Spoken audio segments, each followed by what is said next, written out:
Welcome back to the network, and thanks again for continuing to follow us. This is our 4th episode from our travel up here in Alaska. We've had some wonderful conversations. In today's episode, we're going to meet with someone who truly embraces the Alaska lifestyle. We're going to meet with Robert Gerlach, who in the 70s decided he needed a change of life course. He was looking for adventure, and you're going to hear that he found the best of both worlds up here in Alaska.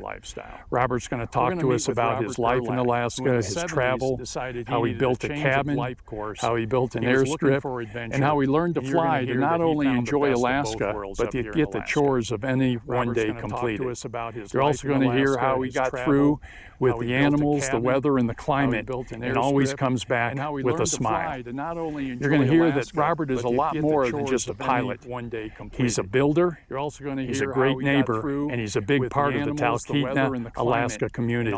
So stay with us as we understand how he lived and how he's made it through his life and how he enjoys this last frontier he calls Alaska.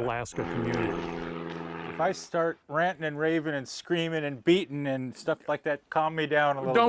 Don't worry. All right, well, welcome back to the Old Fly Guy Network. We had a really unique opportunity here this afternoon.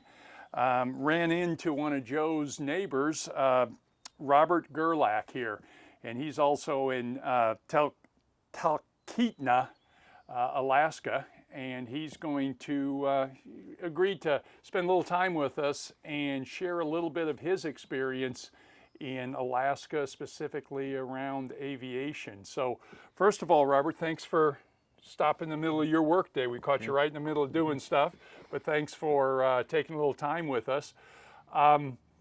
You're neighbors with Joe here, and how long have you been up in Talkeetna?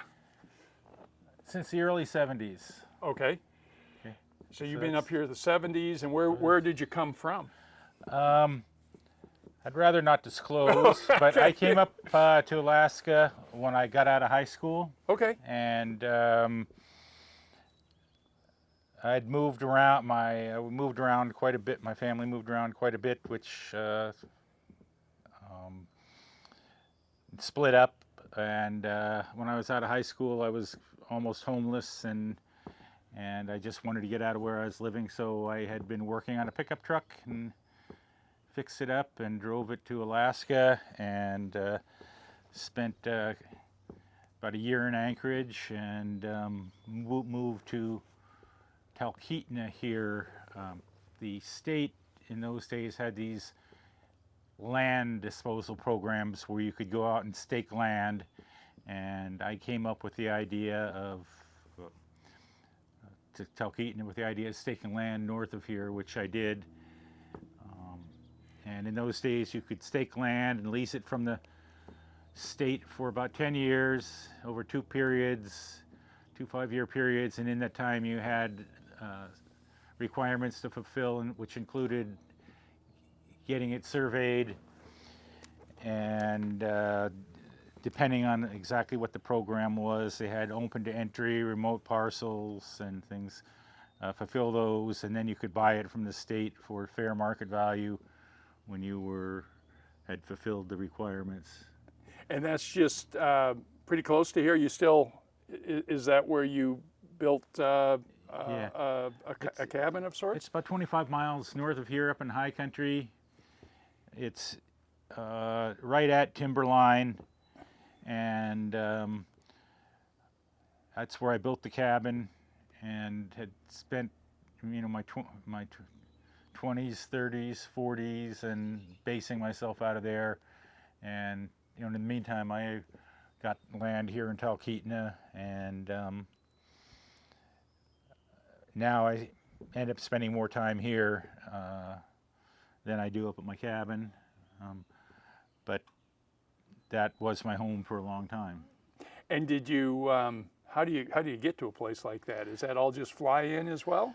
Well, when I was younger, I actually got another piece of land that was easier to access, about 20 miles up the Talkeetna River, and you could hike in. It was about a 10-mile hike, pretty rough, a lot of elevation gains, and up and down as the ridges are oriented, sorted for the north and south, and you had to cross them.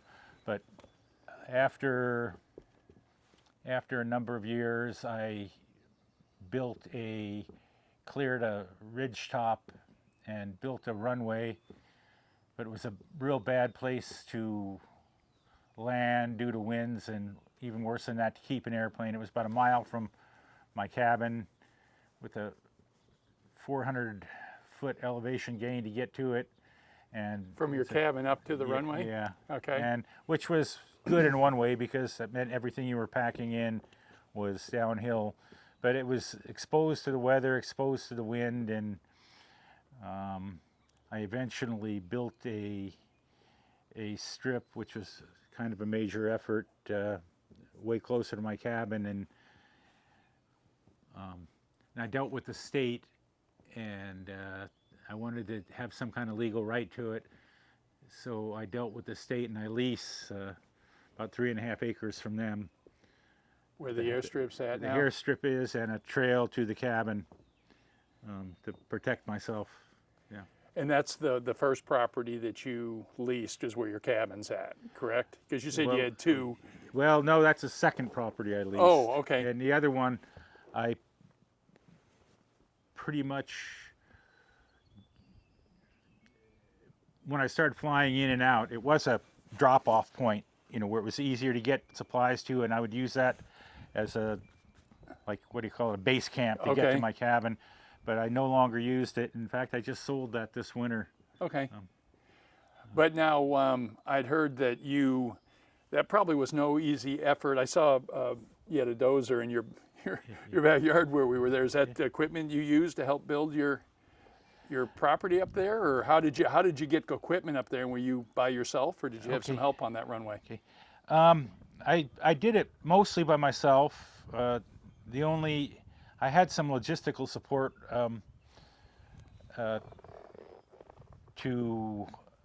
for my transportation back and forth.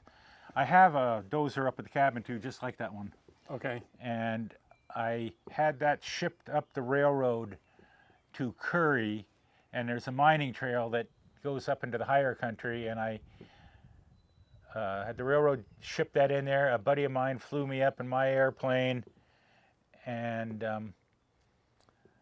it took me about 10 days to get it in. Once you got it off the railroad? Once I got it off the railroad, I got it. There's a trail that I followed the first day, and I got the dozer up into sort of the tundra area, and then I had my friend. There was a place that was suitable for landing. It was used for landing. Come pick me up, and then I would fly out every day and land on another ridge top or something like that. And I'd walk, even though I'd flown it 10,000 times, I still walked every inch, look for hazards, soft spots, and it. Over the course of 10 days, I moved it, into the cabin. Some days I made half a mile. Some days I made more.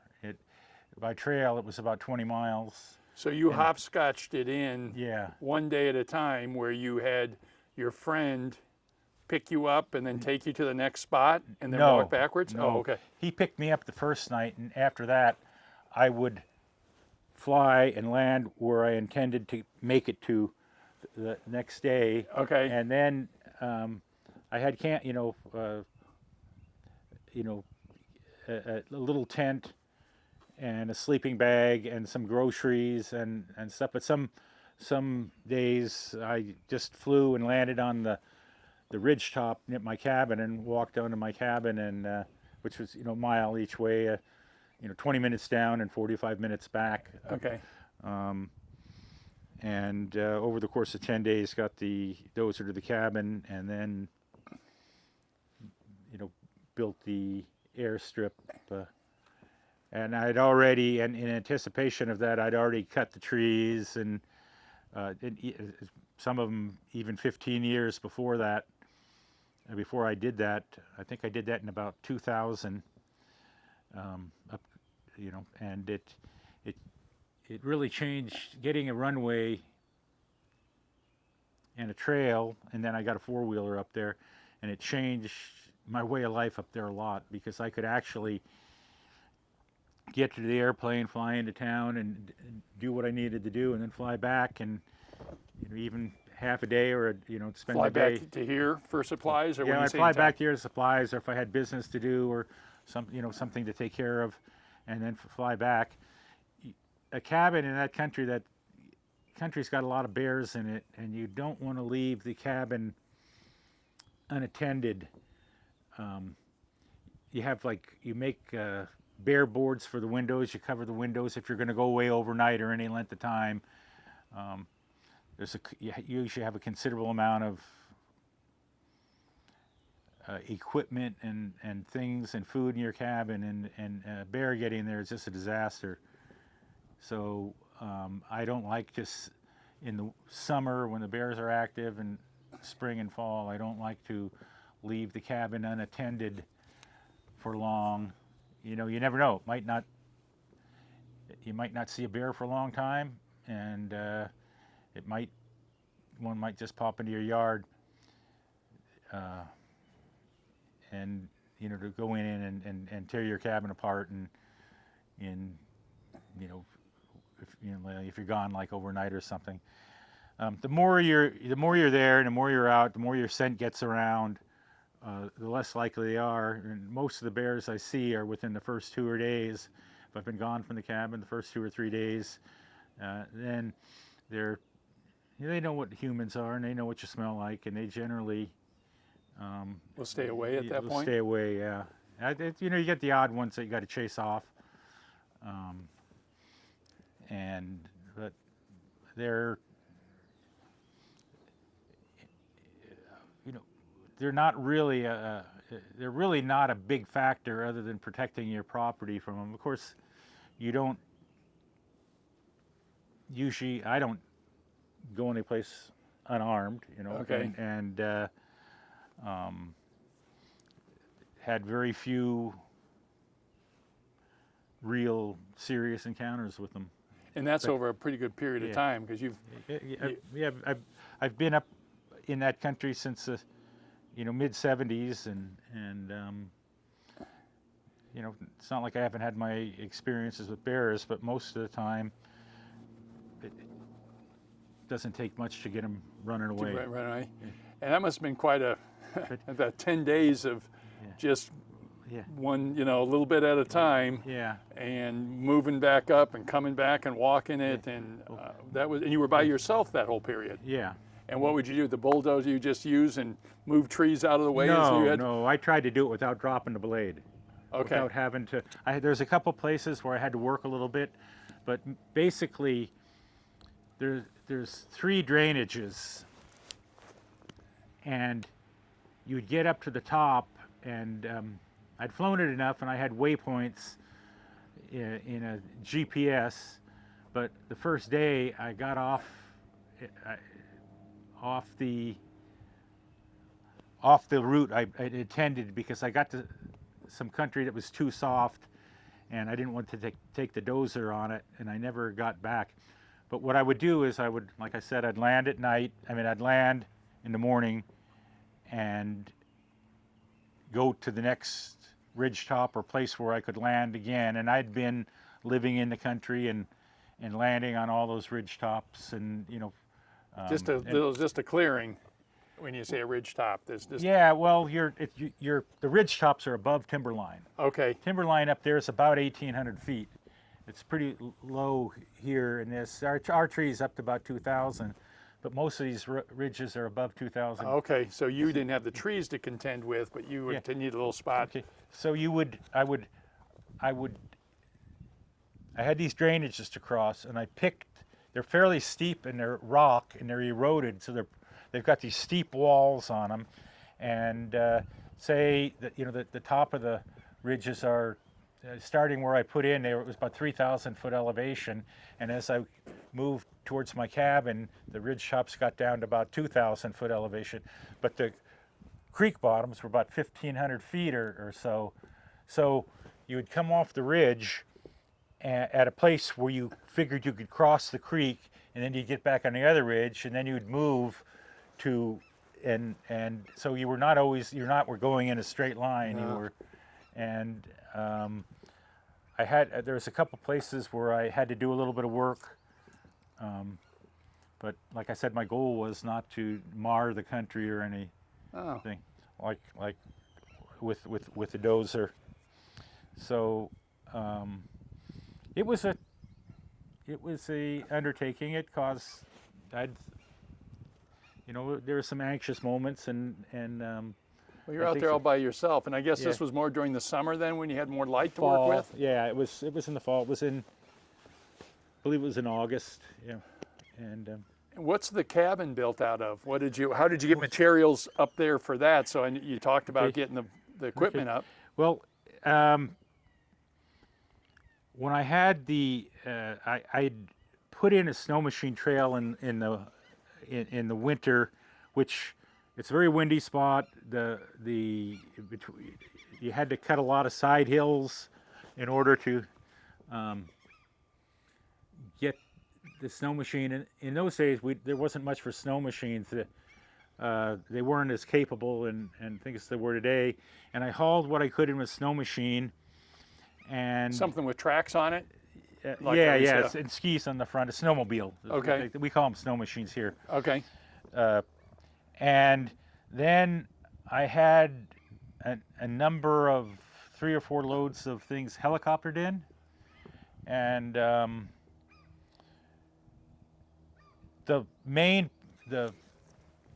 I use treated timbers for the pilings. It's common here because of the wetness, and not to build right on the ground.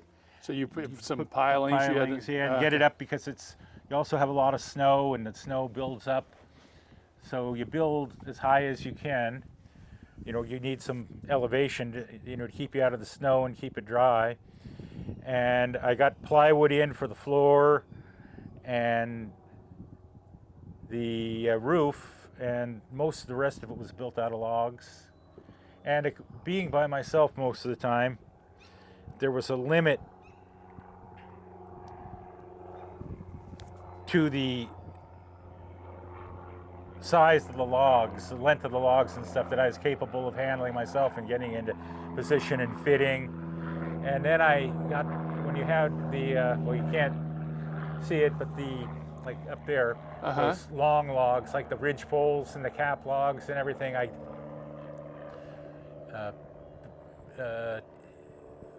used come-alongs and stuff to get those up. And occasionally I had someone come up and help me when there was something I just couldn't do myself. And I built a small 14 by 17 on the inside cabin, and then over the years I added on to it, a bigger cabin, and it's about the right size for one man, and heat it with wood stove. For a long time I had a wood cooking stove, but I got a little stove out of a camper trailer with 3 propane burners and a little oven, and the cooking stove was nice, especially in the spring or fall when the cabin's kind of cool, and in the morning, especially in the morning, and yet starting the wood stove overheats it. If you've got the stove big enough to heat the place, it's kind of hard to burn it low enough to keep it doesn't get too hot. Yeah, keep them getting too hot. And if you've got like a propane stove or propane lights or anything like that, you're getting the propane in is expensive and a hassle. But if you're heating with wood, there's trees falling down all over, and wood is just the effort it takes to get it in. And as you spend time in the country and have other people, meet other people, and you figure out the easy way to do things. Like a snow machine with a sled on it is the best way to move things around. In the winter, you can move things way easier, logs and and such, and then even though there were snow, the going snow machine in those days was a Ski-Doo Elan, and they had which they don't make anymore. That wasn't a very big one. I remember No, it's that a pretty one, little one. actually. Yeah. Yeah, And, it was a smaller one, but I still have one. oh, do you? Yeah. Uh-huh. And I have a wide track machine up there now, and just a regular long track machine, and about all I use is the wide track machine. Scandic wide track, pretty good for hauling things and packing your runway and packing your trails, and of course I've made sleds. There's some material called UHMW. It's a plastic material, real slick. I think I saw one you made over at your place there. I saw it leaning up against there. Yeah, I've probably made 50 of those. Okay, they look. I asked Joe. I said, "What is that for?" It looked like it was a trailer for skids. Yeah, and it's for hauling things around that. Well, the bottom of our skis that we use in the winter is coated with that stuff. Okay. And I have my skis. They're aluminum skis, and then the material sticks out another 10 inches. So they're about 20 inches wide and about, they're about, I don't know, maybe 6 foot long. Yeah, and I saw them sitting up there. Yeah, and those give you a lot of flotation, and it's amazing the things you can do with them, with the airplane on skis, and it's amazing you can do with the airplane on tundra tires. I would have my airplane out here, but the strip is still soft and it's closed. We're not using it right now for putting ruts in it, so I have it over at the state airport temporarily. Joe pointed it out to me. Yeah, We went by okay. and said, "That's your Robert's That's my airplane buggy, right there." yeah, It's a beautiful little plane there, yeah. Super Cub. Yeah. So you had your first cabin there that you built, almost single-handedly. It sounds like was 14 by 17 14 by 7 inside. inside. Yeah. So in other words, you got the logs overlapping a little bit. I built that first cabin with what's called hog trough construction. So basically, you lay your base logs out and the base for the floor, and the floor joists and all, and then you put posts up, and you fill with the logs. Oh, okay. So they'll create the corners, and then you basically fill up to the corner. Yeah. Okay. And when I built I built a 5-sided cabin. It's almost a rectangle. Then it's got a prow out the front, like that, and it's got a secondary ridge pole that goes out with 2 valleys, and it's kind of a fitting nightmare and stuff. But what I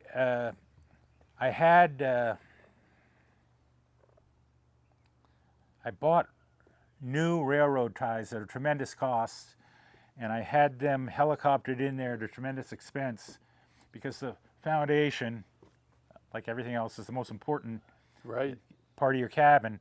And these railroad tie, you can buy treated wood, or you can paint wood with creosote, or you could in those days. You can't get creosote anymore, but it never seems to last, where those railroad ties last 30, 40 years right out in the weather. Right. And so I invested in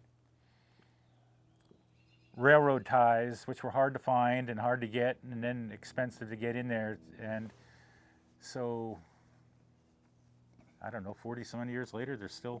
And you use those for the foundation then? No, or? you use them for the pilings. Oh, the pilings. Yes, Okay. Yeah.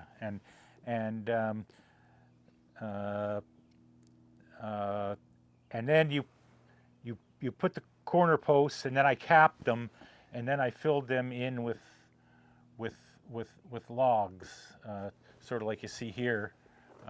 But up there, one of the problems is right at timberline, the trees all taper really quickly, so you have a very big butt, and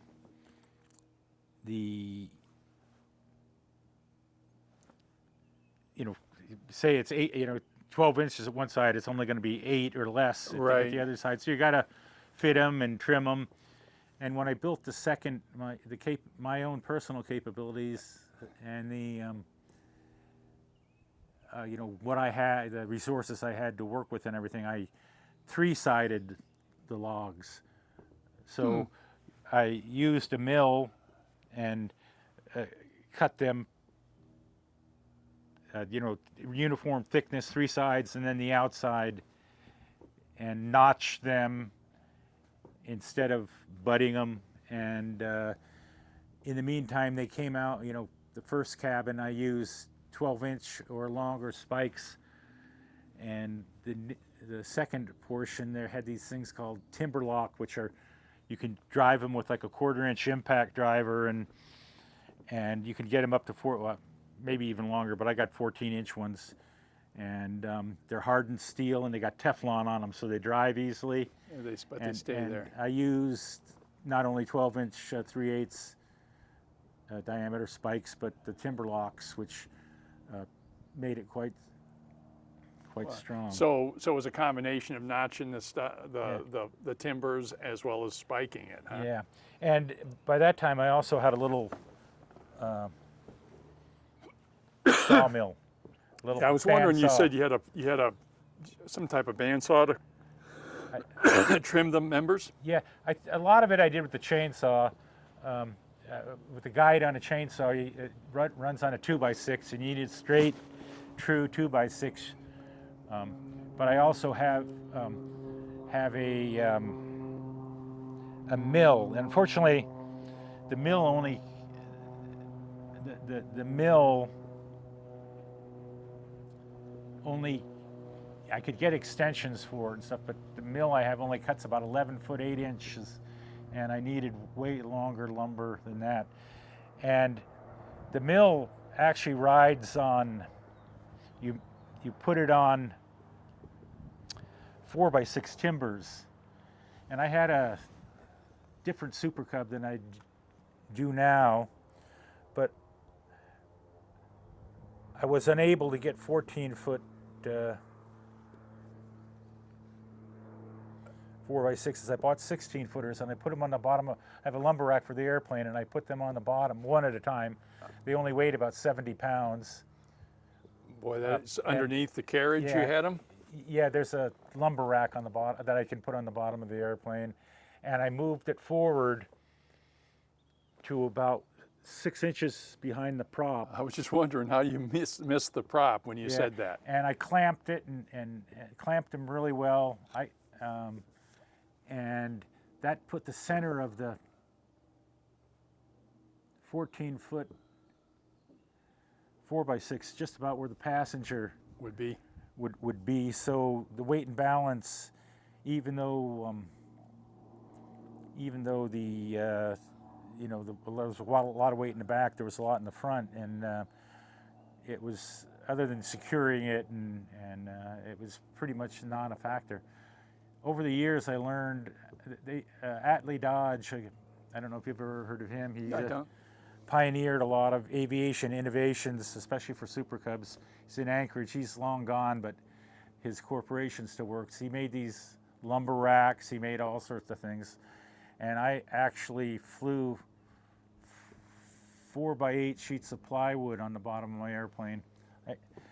Plywood, for shipping purposes, you use a weight of about, I think, 100 pounds an inch or something, just as a rule of thumb of what it weighs. Per weight. And what I did is I would put the lumber on there, the plywood on there sideways, and clamp it with clamps, and put drywall screws to hold it together, and then use clamps and straps and make sure it didn't come loose on you. And it's at a kind of negative angle attack, and it creates a lot of drag. I was going to say, yeah, so you got drag, and how many sheets would you take at a time? Well, I limited it to about 3 inches. Okay. I've seen guys load up a whole lot more than that, but you got to remember some things. I was helping a guy fly a lot of stuff, and he was flying way more than me, and you know, risk versus rewards. And whenever you have that, your weight on a Super Cub, especially that, it's to clear the landing gear, it's back. So you usually have aft CG, and what's going to happen if your engine quits is, I mean, a lot of times you got to crank the trim all the way forward. So if your engine quits, you have, yes. you know, so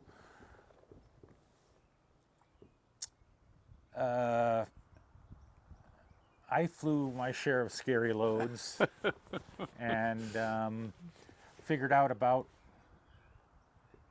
what you could do safely, even though it was, you know, anything you do is risky, and you increase the risk, and it's what's your risk tolerance, and risk and rewards, what's it's worth to you. So I've always been pretty conservative in what I do, and you got some real mad dogs that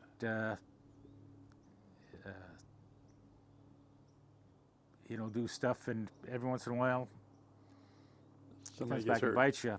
One of the flight instructors I had was a guy here named Mike Fisher. He was an old timer. He's long gone, and he told me a couple things. He taught me some things, some real valuable things. Like, one was, if you do something that you can get away with 99 times out of 100, and you only do it every once in a while, you'll probably be okay. But you start doing it real often, the odds are going to catch up with you pretty quick. And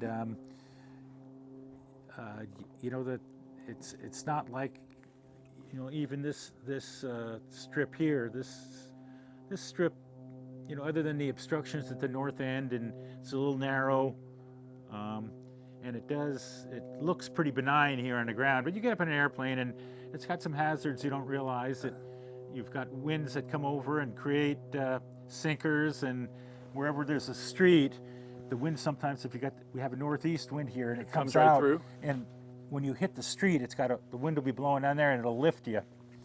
But where I'm landing, you've got high terrain around you, and when you drop down to make your approach, you've got to realize that with a load like heavy external load on there, you got to make that approach. You got to land, because you're not going to be able to Climb back out. Yeah, climb back out. You know, with all the drag and the weight and the aft CG, it can bite you. So you generally, you know, I kind of like being alive, and I've got enough stuff. I've done the hard work. I'm pretty careful about what I. Well, you were doing, you know, the part, I didn't realize, you know, the mechanics of getting all that material up there, one step at a time. I mean, you didn't send a semi-trailer up there with a load of wood. You took 4 sheets at a time. You took timbers up. You made a lot of flights up there on top of everything else. Yeah, and you know, like I modified that. I tried flying roofing steel, like sideways. Okay, this is how I looked at it. Piece of plywood, 4 foot, 8 foot, 32 square feet. Piece of roofing steel, if you had a 10-foot piece of roofing steel, it was only 3 foot. Okay, 30 square feet, right? Mm-hmm. But the corrugations and stuff in that roofing steel and the width tend to break up. And even that plywood you have to be careful, because it breaks up the airflow over your tail, something that big. And that lumber rack was designed to hold it underneath the fuselage. So the initial, and I had roofing, I brought roofing paper in, this is mineral paper, and used that for years, but that doesn't, you know, that has, the snow gets on, it's real heavy, it pushes the nails, it always starts leaking, and steel is, this roofing steel is they bring it up here in big rolls and then press it and cut it to length, and that's the ideal roofing material. It has everything, like it's got its good points and bad points, but another thing is tends to shed the load, so we get a lot of snow here, and especially if your cabin isn't attended or your roofs. I mean, this guy over here that just died, he had a mobile home underneath a like a, what would you call that, a carport. Yes. And we had a real heavy snow year, and he was in his mobile home, and that whole thing collapsed and came down, and he thinks the only thing that saved his life was that he was in the living room and not in the kitchen, and the refrigerator and the cabinets kept it from flattening, From going all the way? and killing him. And he just died a week or so ago. He's in his 80s. But you know, I ended up, as I get on these tangents, but I ended up building a modification to that lumber rack where I dropped it down a little bit, and that way it could clear the gear legs, and you could haul you couldn't put it in front of the landing gear like I did with those Timbers? those timbers, but you could put it underneath, and it had way less impact. I did 3 loads sideways like that, and each. So so the long Yeah. dimension was perpendicular they're to the 10 foot, and each load got spookier. I did 3, and I said, no more. I'm not going to do that anymore. You know. And that's interesting. You did all this again. We're talking airplanes. We're talking what you use them, and you were telling me before we got started. It's a tool. Yeah. And you recrafted your tool. Okay. And before we go any further, I want to let the audience know that there's a procedure in Alaska Okay. for it. You get it's called an external load permit. Okay. And I was wondering about that. okay, yeah. So, of course, the lumber rack or whatever is STC'd, supplemental type certificate, and you do the paperwork on your airplane, and then you go to the FAA, the local FISTO, and you give them the paperwork, and they talk to you, and you've got certain things you have to comply with, and of course, once they've changed the procedure a number of times through the years of how you get this permit and what is actually considered an external load and what isn't. But when you have an external load on, you're not allowed to have passengers other than passengers that are necessary for handling the load, and you've got to you get what's called a restricted airworthiness certificate, and you take your standard airworthiness certificate and you put that away, and you put that in front of it, and you put an experimental placard on, and then you're flying under different regulations. Regulations, really. I was wondering how you do all that modification. Yeah, and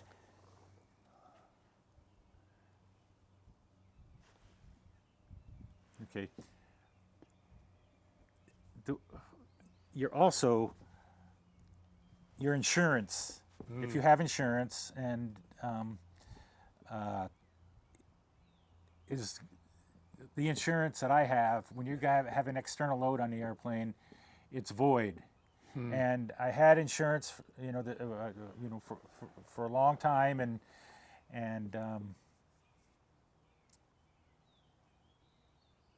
there's just a number of things with like insurance and the FAA. When the FAA changed the way the lumber rack and I haven't used the lumber rack in a while, so before I'd use it, I'd look back up on that. But when I don't have the lumber rack on the airplane, I usually just leave it on there because I was flying lumber all the time, but I don't use it very often. So there's 6 bolts that go with clamps that go around the longerons, and you can put it on in a half an hour if you got somebody helping you. But the way the FAA modified the procedure, ended up affecting your insurance coverage. And I think what happened was, even with the rack on there, it was considered a external load. I don't quite remember anymore, just because I'm not doing it, pretty much. But it did affect the insurance, and the insurance company,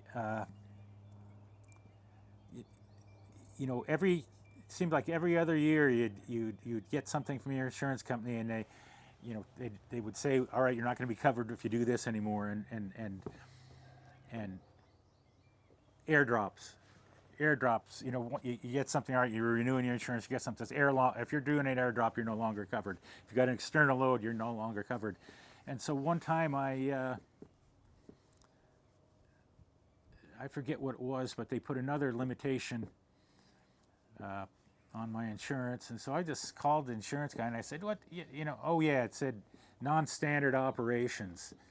And I said, what is a non-standard operation? Like, say, we just had a year a couple years ago, every once in a while you have a year you don't have any snow, and you end up landing on lakes with your tires on and operating off lakes and stuff, because you can't use the swamps and stuff, you don't have any snow, or some of them. Anyway, is that non-standard? What does this mean?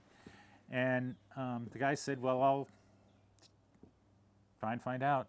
So he contacted the broker, and they ended up writing about a 3-page, 2.5-page thing of what, What's with non-standard? the basic blah blah. I mean, and the bottom line, the only thing that was really said, anytime you're operating outside the perimeters of the owner's operating manual. And if you've ever seen that airplane I have is almost as old as me. That's a 52 model. I'm a 51 model, and it's been rebuilt a number of times. But the owner's manual is that thick, and it doesn't say much. So. So anything you do would put you out of bounds. Well, no. I mean, it really doesn't give you much guidance on that.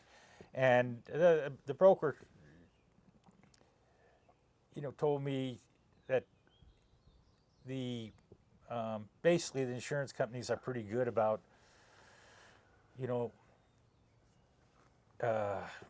not trying to deny you coverage for. I've never had a claim, so I don't know. But not trying to deny you coverage for oversights, because you get a 52-year-old airplane like that, and my God, to bring that, if you wanted to go through the fine-tooth comb and examine all the fasteners and all this and everything, it's had people working on it for 48 and 25. You do the math. Right. Years, it's 73 years, and it's you're going to find things in the record, the log books that are not, things that are not, don't have the paperwork for. Right. And the logs on that book are, in a book that thick. So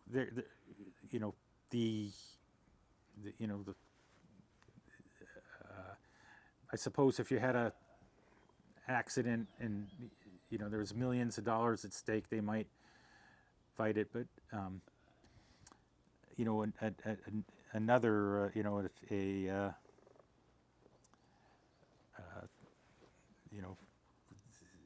I've never been involved in a lawsuit over anything like that.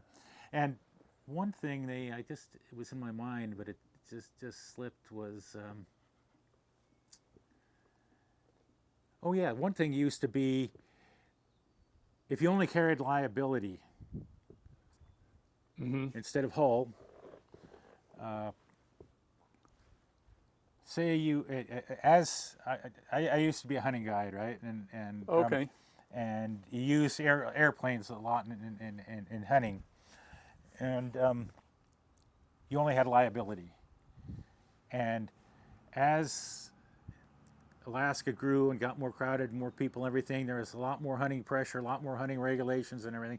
And pretty soon the feds, you needed to get if you wanted to use a hunting area, you had to put in a perspective every time it was open, and then somebody else, the guy who could tell the most lies, how well he was going to treat the land and everything.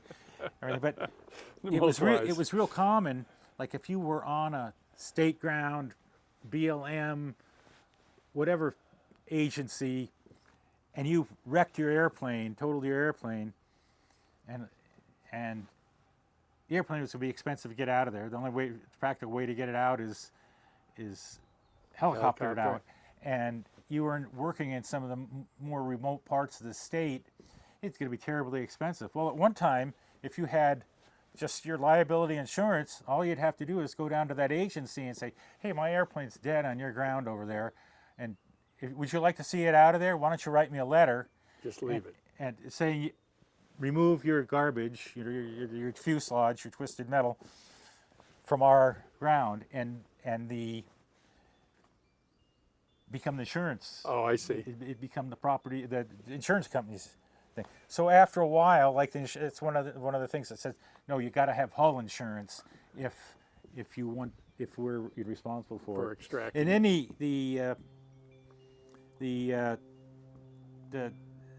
usually what the insurance companies do is there's some companies, Pioneer Helicopters and stuff that are one of the things they do is do retrievals, and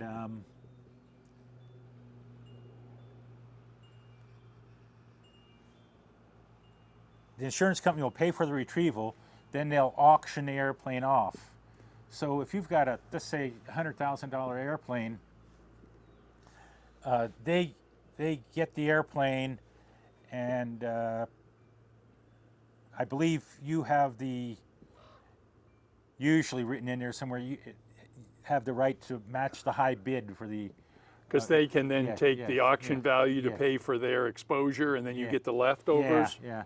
Well, no. Like I mean, you can buy the airplane from them. Okay. For that, and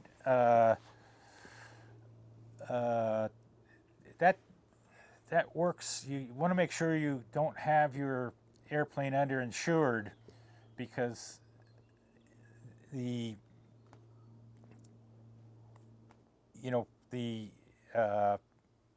can sell it right out from underneath you, and then usually if you damage an airplane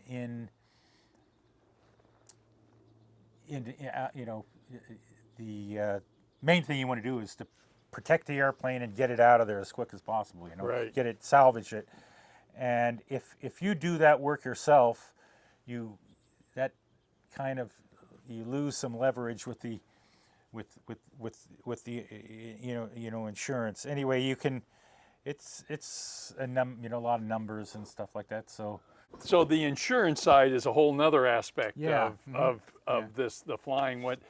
I was wondering, you did a great job of explaining how you modify your plane for all these different things, but you just use common sense to make all that work, right? I mean, other than get some engineering behind it, or do you have to go to somebody and to make all these things to retool your aircraft? Okay. First of all, I am not an aviation pioneer. There are a lot of people in line before me. I learned a lot of what I know from asking other people and stuff like that. And there have been, there are people who have done it all. They've done it before, and they've done the paperwork, and the way they get remunerated if they've STC'd something, which is, I don't know if I said supplemental type certificate. Yep, help us with that. Thank you. Yeah, they can sell that. Okay. So and it give you the right to do it. Now the FAA, a lot of things used to be done up here under what was called field approvals, but the FAA is real reticent to be giving field approvals anymore. Because it's a liability to them. Yeah, and it's terribly expensive. You want to do anything, and I mean, it's got to be run through FAA engineering, and you have to get your own engineers, and it's really,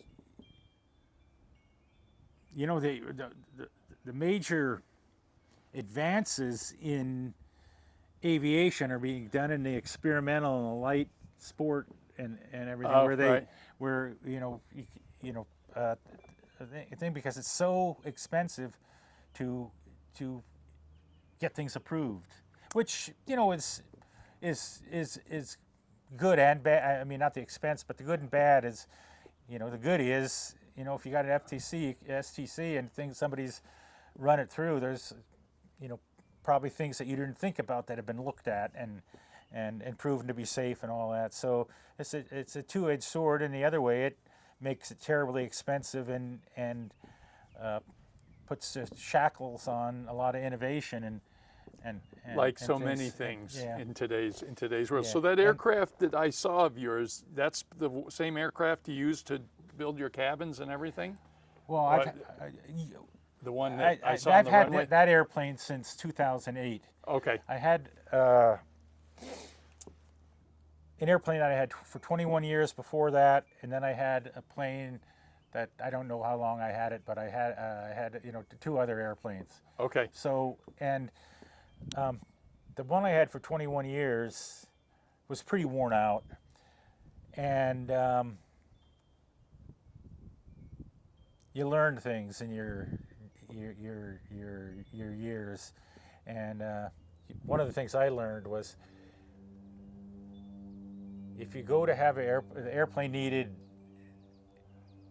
so much, it needed really a total rebuild, and a total rebuild, no matter how much time and money you allow for it, it's always going to take way longer and cost way more. So my last airplane, was getting pretty beat up, and I kind of kept my eye open for 5 years looking at airplanes before I found another one that not only was what I wanted, but in my price market and all that, because I did not want to be without an airplane. Okay, for 3 months? Okay, I can do it without an airplane for 3 months. Well, they're never going to do it rebuild in 3 months. See, if they tell you a year, it's going to take 2. And I twice in my life I've owned 2 airplanes at the same time, just because I found what I wanted and then bought it and then put my other one on the market, and Right. for a rebuilder or whatever. And also, it's like everything else, it's hard to get good help. You take your airplane somewhere for somebody to be work on it.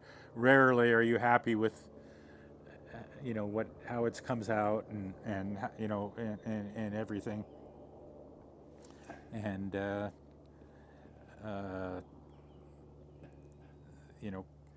it's just It's a way of unfortunate to have the right people, because that's pretty important to you, not only the maintenance of it, but the way you want it. Mm-hmm. And that's one of the things that I've seen in my travel here, the little bit of time I've had here, enjoyable, is watching how people use those planes are like cars, they get you here and there, and they do what you just talked about. I didn't know you could take a plane like that and like have exterior load on it. Mm-hmm. I'd never seen that happen, but in my neck of the woods, we just drive a car up and that's it. Yeah. And by the way, that external permit is only good in Alaska, Okay, in Alaskan region, so and that's probably why I and- never saw one before. okay, and I think someone else gets the airplane, I think they have to apply for it too, because part of it is your the little part of it, the guy wants to talk to you and make sure you are Capable? they don't want to that you're not gonna, that what you're Doing as well. doing as well, and it's basically a little FAA counseling session too. They're losing a lot of their, like everybody else, they're losing a lot of their old guys, and I mean, but it used to be you could go and talk to some of these guys, and they could actually impart a lot of knowledge to you. And I mean, it still is that way. They still have a lot of experience, and it seemed like the pendulum was where they'd really help you out and stuff like that, and it went boom, where they were your enemy, and now they're your friend again. The gentler kind of FAA. Yeah, gentler kind of. I hear so many different perspectives. Some people's, whether they're here to friend or foe at times. Yeah.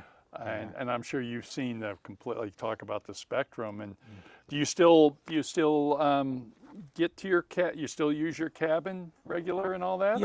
Yeah. I've had some difficulties recently, and I've been getting there less and less. And I mean, it seems like since 2010. In 2010, my wrist. I don't know if you can see this here. My hands are, I have a lot of joint problems. I had a wrist surgery and fused. There's a piece of titanium in here. In 2000, I'd had in '79 I'd had a knee operation and it wore out. In 15 I've had some other things too, back surgeries, but this wore out. And then in 2002 my hip wore out, and just last winter I had a back surgery. Had some kind of growth in one of my nerve roots, and it seems like the older I get, I'm more fighting, rehabbing from these surgeries and stuff like that than I am spending time at the cabin. And must be pretty peaceful up there. Yeah, it is. You're getting more and more. Are there anybody around you? Pardon? Anybody around that has a Well, similar... I'm kind of in a country juts up pretty much, and there aren't many people around me. There was another piece of property a mile away, and I should have contacted the guy and find out if he wanted to sell it, but he sold it some buddy from Oregon who's just a motorhead, and he's trying to access it, and basically has no idea. He's greenhorn and stupid besides, and and there's more and more airplanes now that they're, like my airplane's like a kind of old school airplane. Now they got the SQ2s and, the leading edge slats and the, Fowler flaps and real high horsepower and that fly completely different. You see them at these contests, and the new materials, they're all experimental. And super light, and you've got and I don't know how these people afford them. They're like $250,000, $300,000 airplanes. In fact, just this 2 years ago, some guy it was funny. I was coming out here and I had a mower that we just moved over there, and I came out from my cabin, my house, with a gallon of gasoline. I was going to put it in the mower, and a SQ2 had landed in the morning, and about 10 o'clock, and a guy in it looked like his young daughter got out and went into town, and they were in town 45 minutes. I was walking out with a gallon of gas to put in the mower and start mowing, and I heard him take off, and then I didn't hear an inch, and so I walked out and I looked down, I didn't see anything, walked out a little farther on the runway, and there he was, went into the brush down there at the end of the runway. He apparently had, admitted this, that fuel valve was turned off, and he got airborne and landed down, and instead of going into the river, into the end, he chose to go into that brush line, which we've worked on to get it growing up to keep a separation barrier, and totaled the airplane. Oh my gosh. But he got out okay? They got out okay. He made the right choice going into the brush. And just, I don't know if it was must have been last winter. We had some kid living here. You see people. My patience level is. You see people doing such stupid things. This was not just the winter we're coming out of. Winter before, a guy in a 170. I heard it come over, and you can hear the. I could tell it had the 0300 in it. You know, so it's low, under a low-powered engine, and he was on skis, and he cut power, and the wind was blowing 10, 12, gusting to 19, 20, and the snow was pretty soft, and the guy lands, and he's using 1500, 1800 RPM just to taxi up the runway, and I just knew right away that that guy was not going to be able to get out of here. And he's a young guy, and he's got 2 young girls with him, and they got out, they go into town, so I'm probably not well liked, because when people, you know, we had somebody here who acted restlessly, and for years and years and years, and I went on and talked to him, and he kept doing it, and we finally told him we don't want him using the runway anymore. We have a lease on it, and we have this, and the guy must have not been very smart, because we wrote them this letter, and right at the bottom, CC, FAA, CC, BLM, CC, Alaska State Troopers, right? Okay, so he gets a lawyer and 6th lawyer on us. And I had talked to the guy. I had left notes on his airplane. This was anyway, when you see somebody doing something or somebody acting recklessly, not everybody supports this airstrip. And I've, for 40 years or so, you know, been involved in trying to keep this airstrip open, which included, you know, ended up buying, first of all, we formed a 501c4 nonprofit, and to have some legitimacy, Right. and we bought the land at the north end of it. That came for open, and then we ended up approaching BLM. We dealt with Anchorage BLM, the district office, for a long time, and then in the dark of the night, they transferred jurisdiction to Glen Allen, and then we went out to Glen Allen, and Glen Allen worked with us and gave us a lease on it, which took years. And but go back to this kid. I almost walked up and counseled him. What are you going to plan to do for your takeoff? You know, but you get people who get hostile with you, and I've dealt with so many hostile people that, and so many people doing stupid things that my patience level is low, and I saw him come out and get in the airplane. I just went out here and decided to go out here and watch the accident. And guy puts 2 people in the airplane, turns around, he comes down this way. He doesn't even have, he's past Which way Billy's is he airplane. coming, this way? Pardon? He's coming this way? Well, he landed this way. The wind's out of the northeast. Right. There's no way he's going to get that airplane off and clear the buildings here. If he had gone to taxi down there to take off, I should have gone out and talked to him, but I didn't. And but I stood there and watched, and first of all, you could tell that, you know, an airplane, you know, the way the prop works, and it wants to turn to the left. Well, he's making his turns to the right. Okay, first, that's a clue that he is not an experienced pilot, although he later claimed that it turned to the right better. Okay, well, it defies the laws of physics, but Go ahead. okay, so anyway, he gets in there, and they take off, and doesn't even get the tail wheel out of the snow, you know. I don't remember if he had a tail ski or not. And he takes the brush down there to keep from going in the river, off the end there into the river. Of course, the river's, you know, it's and so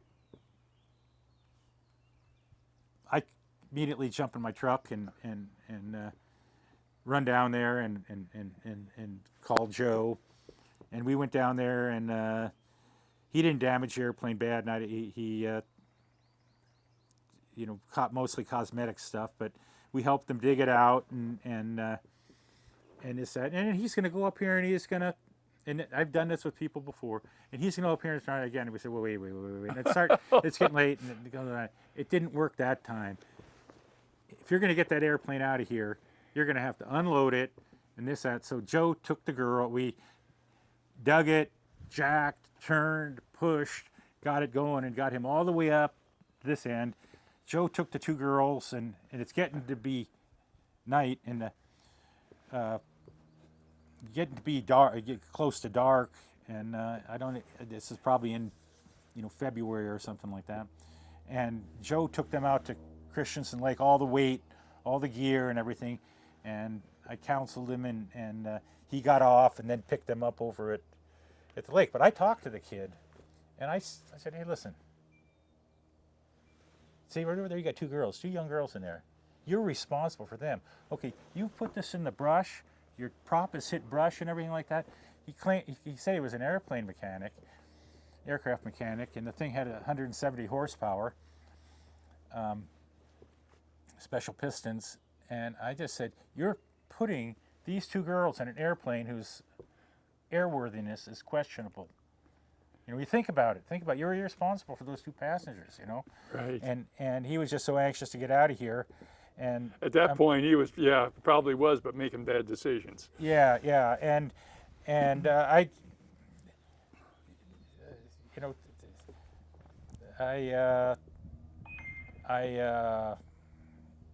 glad it all turned out good. I never heard of him crashing or anything like that, so I guess he made it. And another time, there were some guys on a 180, and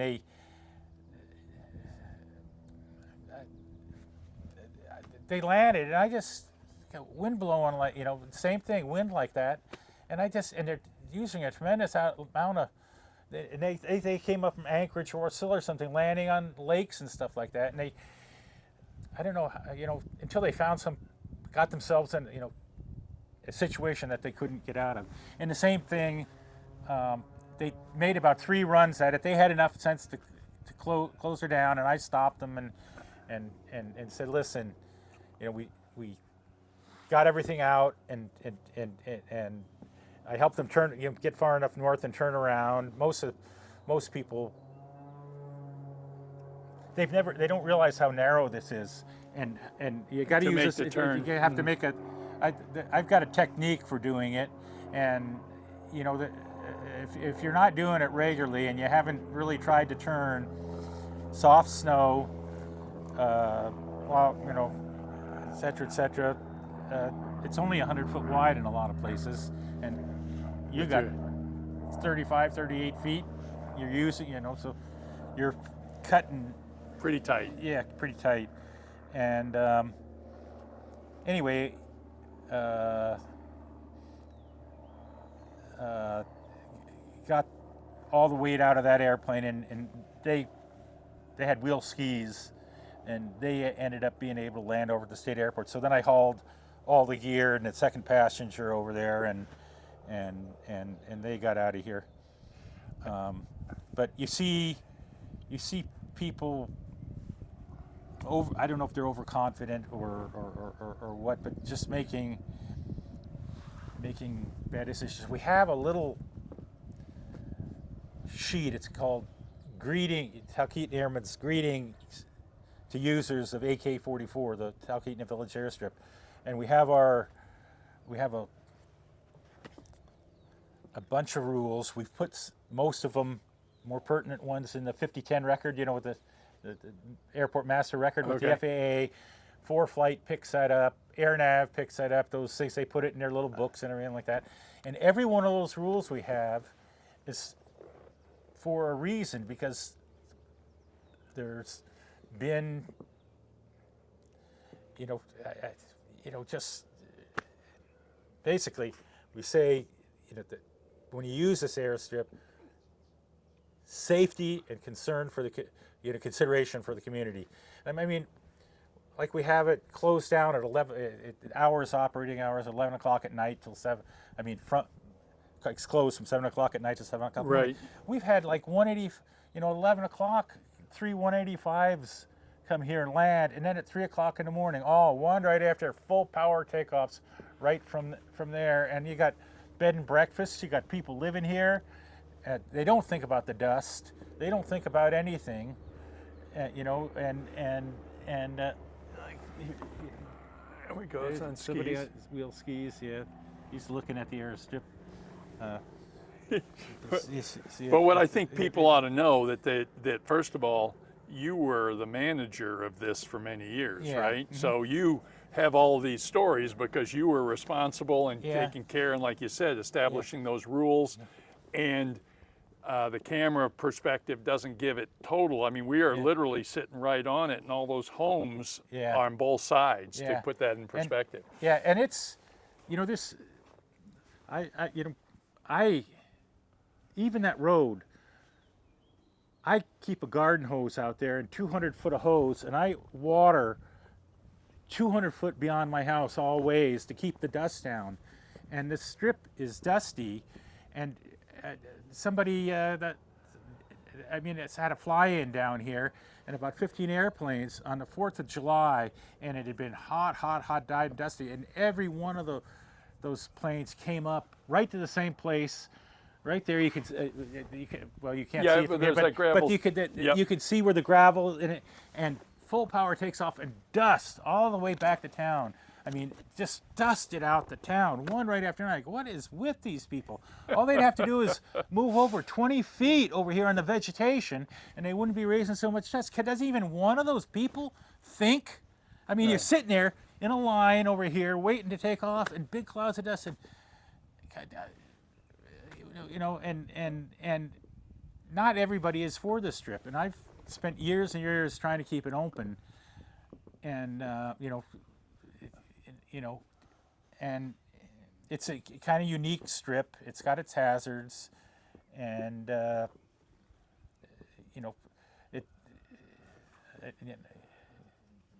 better be careful what I say. No. Well, you're passionate about it, and it's that passion is probably led to having it open, and I'm sure your neighbors appreciate that. Yeah. Well,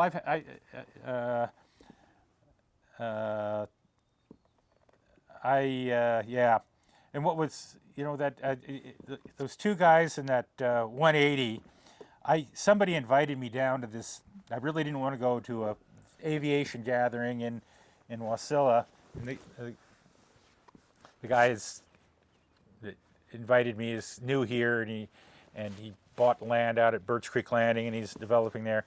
And I said, I don't really want to go to this thing because I'm liable to see a bunch of people that I've had challenges with. Or gone out and told, basically.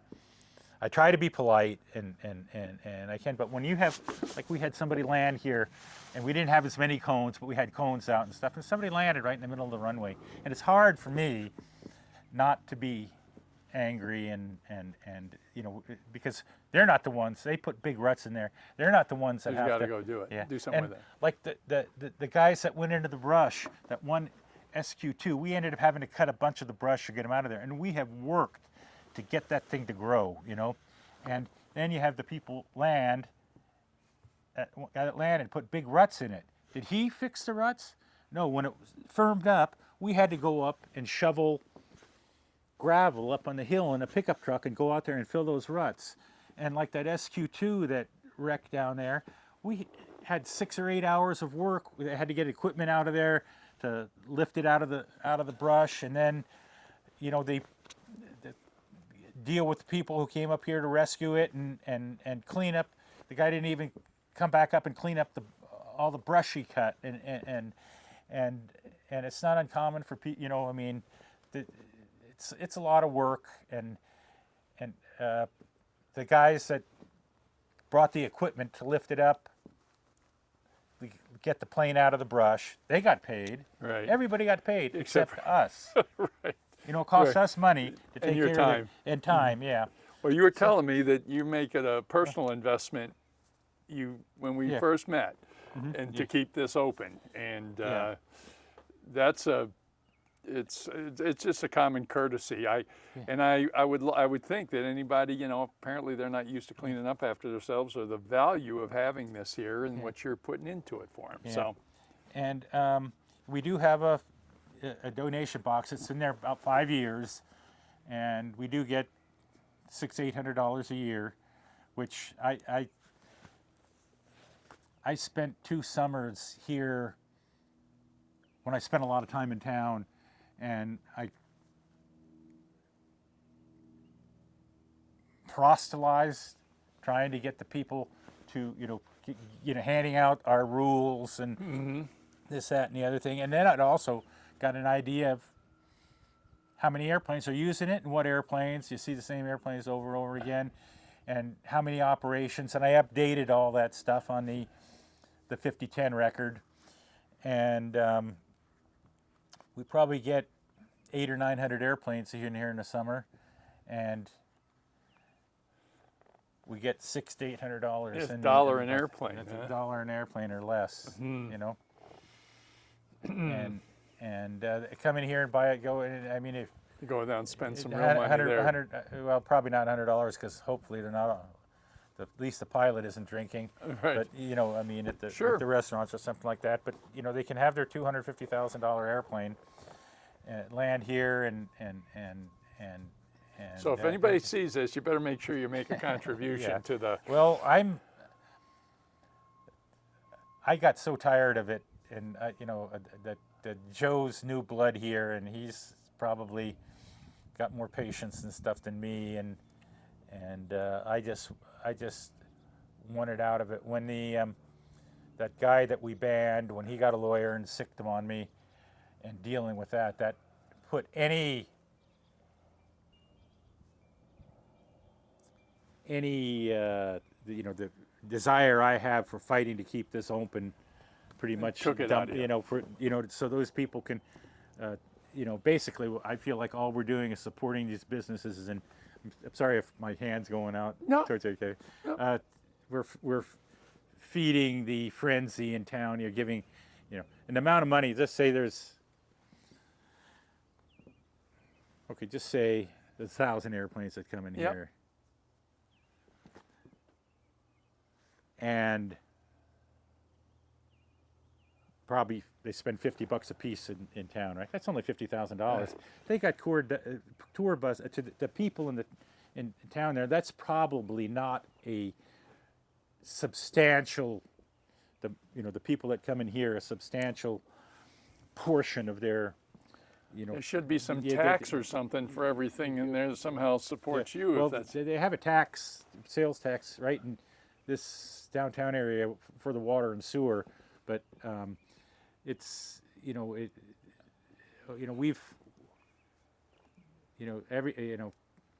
we're not going to get any financial help for this strip. Yeah. I can tell you that. It's we've gotten advice from AOPA and Alaska Airmen's and stuff, but anyway. But I wanted to say that this aviation meeting I went to, it was unreal. I thought that I'd get a lot of people. But there's about, and this aviation thing got up with the members of this thing got up and could talk, and a half a dozen of them got up and talked about how I had helped them here at this strip. And some of them I recognized, and some of them I didn't even recognize. Did this for them, did that for them.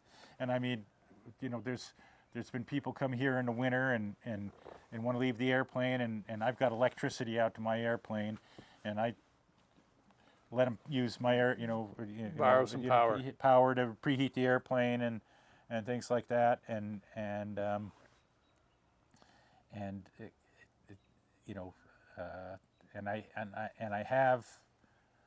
I have basically been impatient with some people and stuff, especially especially when people come here with a little bigger airplane, like the Cessna with the 0520s in them and stuff like that, and that make a lot of noise, and I've had people come in here do repeated landings when it's hot and dusty, and take off and land, and blow all that dust into town. I mean, just to cover the whole, it's like, Well, but you're just telling me, people appreciate, you know, at the end of the yeah, day, yeah, you've helped a lot yeah, of people, yeah. Robert. So anyway, You've done well. Mm-hmm. You've done well. I appreciate it's a fascinating story of how the combination of your aviation and how you built everything up there, and all your creativeness in this pretty rough environment. I hope I'm not blowing my own horn too much. I didn't mean to do that. No, but yeah.